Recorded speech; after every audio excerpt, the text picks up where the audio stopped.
vida? A vida é uma maravilha. O que é a vida? É uma maravilha. Uma queda de aproximadamente 40 metros. Tá sem corda. Gente, acorda, velho! Ah, tá. Então você não estava ali responsável pela colocação da corda naquele momento. Não. Não, você foi chamado simplesmente só para fazer o arremesso, né? Que Só fala. pra ajudar a erguer. Pra ajudar a erguer. No vídeo aí que nós temos a imagem registrada, você é o que tá por último, né? Sim, no caso eu tava equipando o pessoal na tenda do lado da direita do vídeo no caso. Certo. Aí eu fui chamado pra ajudar a levantar. Você, que era um dos que estava responsável por colocar a corda? Na verdade, na operação, às vezes eu coloco a corda, às vezes o Felipe O Felipe é o que estava na frente. na frente. Ou é eu ou ele que faz. Tá. Aí eu passei lá pra frente primeiro, aí depois disso já apagou da mente, eu não lembro. Você não consegue se recordar se você esqueceu, se a responsabilidade era sua, era dele? Não lembro. Isso. Mas como que vocês dividem isso aí?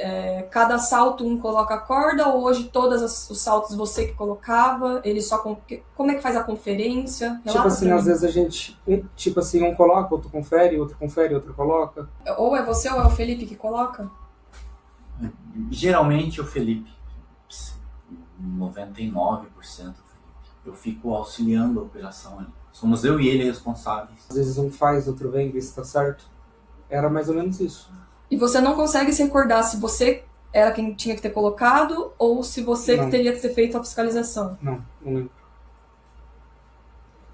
Mas você participa ali da checagem também. Eu participo da checagem, eu chamo a pessoa, eu vejo o número, eu confiro equipamento, se tá com capacete, se tá com peitoral. Vocês fazem então essa fiscalização. Faz essa fiscalização, a gente fiscaliza as cordas, a gente vê. E no caso dela você não lembra de ter feito. Não lembro ter feito.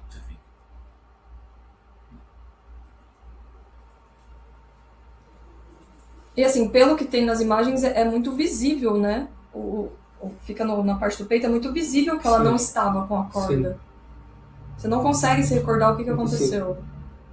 Tá, e você tem bastante prática de fazer essa colocação aí, o equipamento. Sim. Todos têm, né? A gente treina todos. Então é difícil entender como não viu. Somos os três da operação, né? Sim. Eu, o Felipe e o Vitor. Não consigo entender em que momento que eu não vi uma corda não estar presa. Simplesmente não consigo entender. Não consigo olhar e falar, ai, esqueceu aqui, esqueceu ali, esqueceu lá.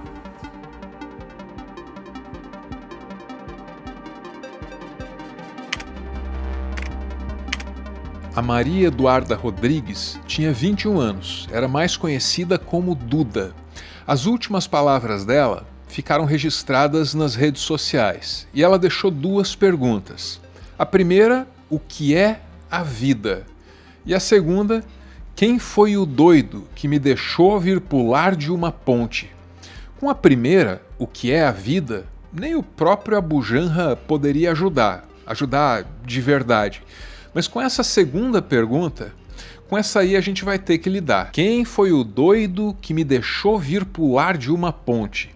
É claro que a escolha foi dela, mas enfatizar isso nesse momento seria cruel e também seria burro. Porque a resposta para essa pergunta pode apontar para tudo aquilo, e não é pouca coisa, que está errado na nossa sociedade. Tudo aquilo que colaborou para que um episódio dantesco desses ocorresse entre nós. Quem foi o doido que me deixou vir pular de uma ponte? A gente precisa encontrar essa resposta. É um esforço coletivo que a gente precisa fazer até em respeito à Duda. E é curioso que ela andasse interessada ao mesmo tempo em questionar o significado da existência, o que é a vida, e também praticando esportes radicais que testam os limites dessa existência. Eu não sei você, mas eu vejo aí o questionamento e o ímpeto de uma jovem muito saudável. E é claro que ser questionador e impetuoso tem lá seus riscos. Às vezes o jovem faz escolhas ruins ao questionar, ao ser impetuoso. Só que numa sociedade madura, nós tentamos reduzir o leque de escolhas ruins. As escolhas perigosas, a gente tenta dar alguma segurança a elas. É isso que uma sociedade madura deve fazer. Quem foi o doido que me deixou vir pular de uma ponte? O resto do mundo bem que poderia olhar para isso e dizer: é no Brasil, naquela avacalhação lá. E não há viralatismo nenhum em dizer que o Brasil precisa desenvolver uma cultura de prevenção. Já viu como andam os acidentes de trabalho nesse país? É um absurdo. Há fartos dados, muita evidência anedótica de que existe entre nós brasileiros uma cultura de negligência. Uma cultura que nos fez resistir à obrigatoriedade do cinto de segurança, que ainda nos faz achar que EPI é frescura e que cria o ambiente propício para um país em que se pratica rope jump, só que sem rope. É a cultura do não dá nada. Já ouviu essa frase? Não dá nada? Eu já. Ela foi dita por Ademir de Carli, um dia antes dele se tornar o famoso padre dos balões. Um dia ainda vão fazer um filme sobre isso. Até lá, tem outros. Jean Dielman é o melhor filme de todos os tempos. Isso segundo a Sight and Sound, uma publicação do British Film Institute. Essa lista deles é muito importante, muito respeitada, é feita com muito critério e só uma vez a cada década. A presença de Jean Dielman no topo da lista de 2022 pegou muita gente de surpresa e fez uma galera ir atrás da obra da diretora desse filme, a Chantal Akerman. No Brasil, a gente só poderia sonhar em ver Jean Dielman. Só que aí, em 2025, a Fílmica lançou nos cinemas brasileiros a versão restaurada do filme, que é dos anos 70. E nesse exato momento, você pode ver Jean Dielman em casa, pela Fílmica. E não parou por aí. Hoje, a Chantal Akerman tem uma sessão só para ela lá na Fílmica. A Fílmica está com condições especiais aqui para o nosso canal, condições válidas só até o dia 30 de junho. O plano mensal está saindo de R$ 16,90 por R$ 14,90. É só usar o meu cupom ARVRO. Outra opção é o passe anual. Aí você usa o cupom PIXARVRO, paga no Pix, ganha R$ 70 de desconto e um ano de conteúdo de primeiríssima qualidade sai por R$ 99,90. Lembrando que está chegando ao final a vida útil dos nossos cupons. 30 de junho é o prazo. Muito obrigado, Fílmica, pela parceria. E agora, de volta ao nosso tema principal. Uma notícia do final de semana, uma tragédia envolvendo uma jovem de 21 anos que morreu praticando rope jump. Os instrutores esqueceram de prender a corda nela, segurança, que é simplesmente o único lugar onde a pessoa fica presa. E jogam ela do precipício. A imagem é das coisas mais horrorosas que a gente já pode ter visto nos últimos tempos. E ela foi arremessada sem a corda, né? É isso, não é que a corda arrebentou. Ela não estava presa a nada. É um negócio bizarro, Marcos. É bizarro que eles tenham esquecido a corda, nos diz a Natália André no Metrópolis. E ela tem razão, mas igualmente esquisito, curioso ou bizarro é que tenham esquecido da corda, mas tenham lembrado é da câmera, né? Eu não me recordo se ela tinha câmera no salto. Ela tinha câmera no salto. Tinha. Porque nos últimos segundos da vida da Duda, ninguém se deu o trabalho de amarrar uma corda a ela, mas lembraram de orientá-la a segurar com força uma câmera, para registrar tudo bem direitinho. E aqui, a história já não é mais sobre o Brasil, esse espaço em que a negligência impera. É também sobre o século XXI, esse tempo que prioriza o performar melhor sobre o fazer direito. E aí, na hora de pular no abismo, a câmera está na mão, mas a corda está no chão. Seja como for, dessa vez não deu nem para performar direito, não só por causa do desastre, da tragédia, mas porque a câmera parece que sumiu. Procuraram essa GoPro, né? Essa câmera no local, não encontraram. Eles questionam as pessoas responsáveis pela empresa, inclusive os 3 instrutores, e eles simplesmente falam que não sabem da localização da câmera. Aquela câmera que tava na mão direita dela é de vocês, né? Sim. E aonde tá essa câmera que ela não foi localizada até agora? Não foi localizado. Não foi localizada. Aonde está a câmera GoPro que tava na mão dela? Pois é, nós não sabemos. Eu quando desci, eu não quis chegar perto da moça, porque tipo, é a primeira vez que eu me passo por um negócio desse. Então eu fiquei de longe e depois nós subimos de volta. No momento você tentou fugir da polícia? Não, essa versão não existe. O tempo todo você tava ali, você permaneceu no local? Todos ficaram ali. Tá. Todos os responsáveis ficaram ali. Você chegou a descer, você Eu dei as ficou... costas, aí foi quando o pessoal começou a gritar que realmente tinha dado um impacto no chão. Aí todo mundo saiu desesperado lá pra baixo. Você desceu? Desci. Você tava uniformizado? Positivo. Nós tiramos a roupa porque tava suja. Ah, você chegou a tirar a roupa então? Nós tiramos porque tava todo mundo sujo. Aí nós já que vai dar conta de ficar, pelo menos. Mas... Tá, mas você chegou a tentar fugir? Não, negativo. Em nenhum momento a equipe tentou fugir. Essa equipe cobrava dinheiro para jogar as pessoas de cima da ponte, mas não era uma empresa, ao menos não formalmente. Eles não tinham CNPJ. E ainda trabalhavam bem diante desse aviso aqui, muito pouco convidativo, colocado diante da Ponte do Esqueleto, em Limeira.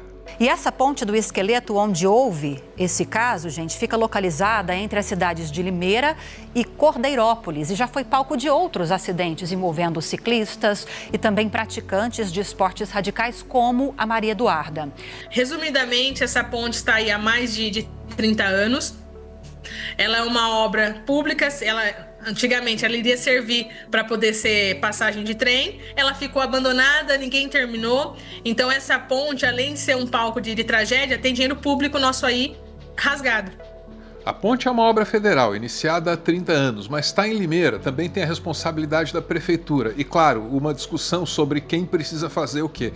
Seja como for, agora a ponte está sendo interditada. E a ponte desativada no interior de São Paulo, onde ocorreu aquele salto que terminou com a morte de uma jovem de 21 anos, pode ser demolida. O evento, no último sábado, desobedeceu à proibição de esportes radicais lá no local. Essa ponte é uma ruína do que um dia foi a Rede Ferroviária Federal. Uma ruína jovem, quase tão jovem quanto a própria Duda. Nem o cenário deveria existir, quanto mais a cena.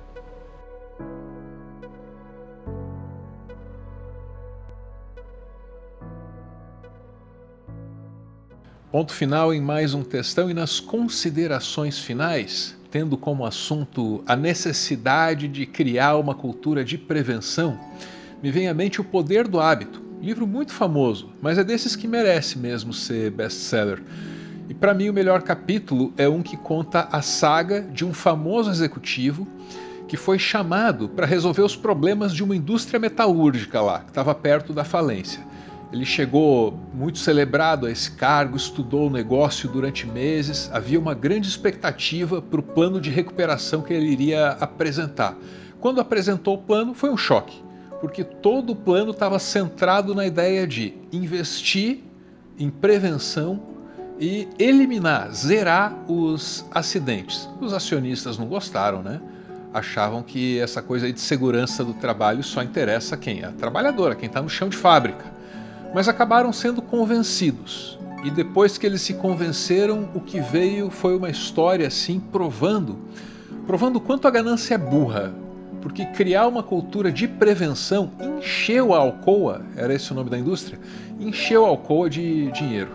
Muito boa essa história aí. Recomendo a leitura, que é super acessível. Tudo dito, bora ouvir. São os apoiadores desse canal. Eles se reúnem no grupo, mandam áudios e assim nasce o nosso PS, também chamado de finalzinho.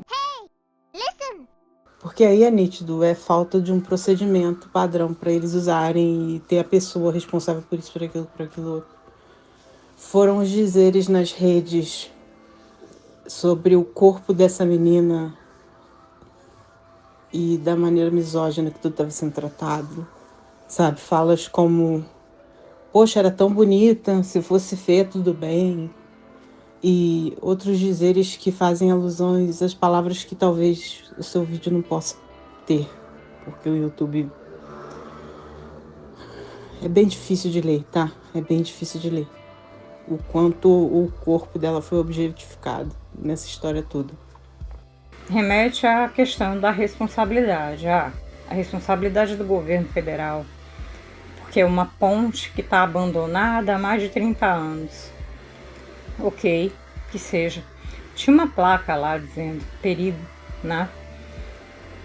E isso obviamente vai ser utilizado, mas a questão, e aí não tem como não lembrar também da Boate Kiss, da tragédia que houve na Boate Kiss em Santa Maria.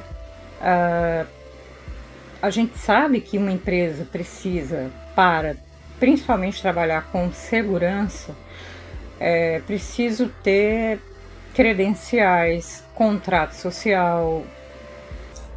Quem que é responsável por... pelo que a Eveline falou, não existe uma empresa, um CNPJ, né? Vocês se reúnem ali, Sim. Não tem uma regulamentação, né, desse esporte. Esse esporte no Brasil, ele não é regulamentado.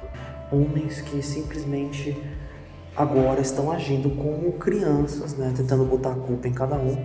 Porque nós vimos isso diversas vezes de falhas de comunicação interna. A gente vê, por exemplo, o que aconteceu com o caso de Brumadinho, da empresa da Vale.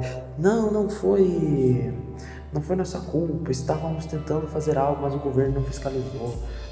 Mas de uma hora para outra a coisa se desestruturou de uma forma que ninguém mais sabe quem faz o quê, né? Então é um conjunto de loucuras, de erros, de loucuras tão enorme, tão absurdo, cara, surreal. É surreal. E também me lembrou muito esses comentários daquela ocasião, daquele policial da Alfacom, professor da Alfacom, falando do corpo de uma paniquete. Nossa, é difícil até de reproduzir. Que ele diz que se chega quente ali o corpo da paniquete, você, virgão. Quentinho ainda. O que você vai fazer? Vai deixar esfriar? Meu irmão, eu assumo o fumo de responder pelo crime. Eu lembrei muito disso também e toda vez que eu lembro disso me dá uma ânsia de vômito. Muito obrigado por ficar comigo até o final, o finalzinho e o finalzinho. Se esse conteúdo faz diferença para você, agrega alguma coisinha que seja aí na sua vida, interaja de alguma forma, viu? Porque ajuda ele a continuar existindo. Muito obrigado, um beijo e, como sempre, valeu!